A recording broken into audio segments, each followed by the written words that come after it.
শীতকাল শেষ হতে চললো, তবু মটরশুটির দাম আর কমলোই না। 50 টাকার মটরশুটি কিনলেও খোলা ছাড়ানোর পর এতটুকুই বেরোয় যে ওটা দিয়ে আদৌ তরকারি রান্না করবো নাকি এমনি মুড়ি দিয়ে খেয়ে ফেলবো বুঝতেই পারি না। আর এত কষ্ট করে এতগুলো খোলা ছাড়িয়ে যতটুকু মটরশুটি বেরোয় তা দিয়ে আর মটরশুটি রান্না করে লাভ নেই। ভাবলাম এই মটরশুটির খোলাগুলোই আজ রান্না করি। আগে আমি জীবনে কোনোদিনই মটরশুটির খোলার কোনো রেসিপি বানাইনি, তবে বাধ্য হয়ে দেখা যাক আজ এটা দিয়ে কি বানাতে পারি। প্রথমে মটরশুটিগুলোর খোলা ভালো করে কচলি ধুয়ে পরিষ্কার করে জল ঝরিয়ে নিয়েছি। এবার একটা কড়াই দিয়ে তাতে ভর্তি জল দিয়ে ফুটিয়ে সেদ্ধ করে নেবো প্রায় 10 মিনিট মতো। এরই ফাঁকে আরো একটা কড়াইয়ে গরম সর্ষের তেলে কয়েকটা শুকনো লঙ্কা ভেজে তুলে রেখেছি। তারপর সেই তেলে 1 চামচ জিরে, কয়েকটা গোটা রসুন, গোটা কাঁচা লঙ্কা এবং কেটে রাখা পেঁয়াজ কুচি দিয়ে বেশ ভালোভাবে লাল লাল করে ভাজা হয়ে গেলেই মিক্সার গ্রাইন্ডারে তুলে ঠান্ডা হতে দিয়েছি।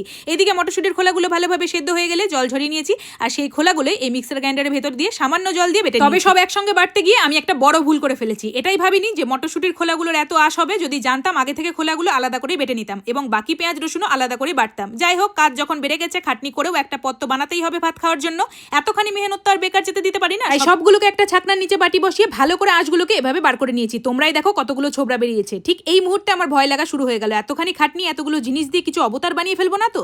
যাক, আর না ভেবে সেই কড়াইয়ের বাজা সর্ষের তেলে আরো কিছু তেল যোগ করে কালো জিরা ফোড়ন দিয়ে সেই মিশ্রণটা দিয়ে ওপর থেকে স্বাদমতো নুন এবং সামান্য হলুদ দিয়ে ভালোভাবে মিশিয়ে কয়েক দানা চিনি দিয়ে নাড়াচাড়া করে ততক্ষণ রান্না করে নিয়েছি যতক্ষণ না শুকিয়ে এরকম দলা পেকে আসে। জানি বললে বিশ্বাসই করবে না, তবে এটা গরম ভাতে খেতে এতটা টেস্টি হবে যে খাবারটা রান্না করতে করতে ভাবছিলাম হয়তো ফেলে দিতে হবে, আর সেটা দিয়ে আমি আর আমার বর এতটা সাঁটিয়ে খেয়েছি যে শেষে ভাতই কম পড়ে গেছে। তাই তোমরাও এই রেসিপি বানিয়ে না খেলেই মিস করবে।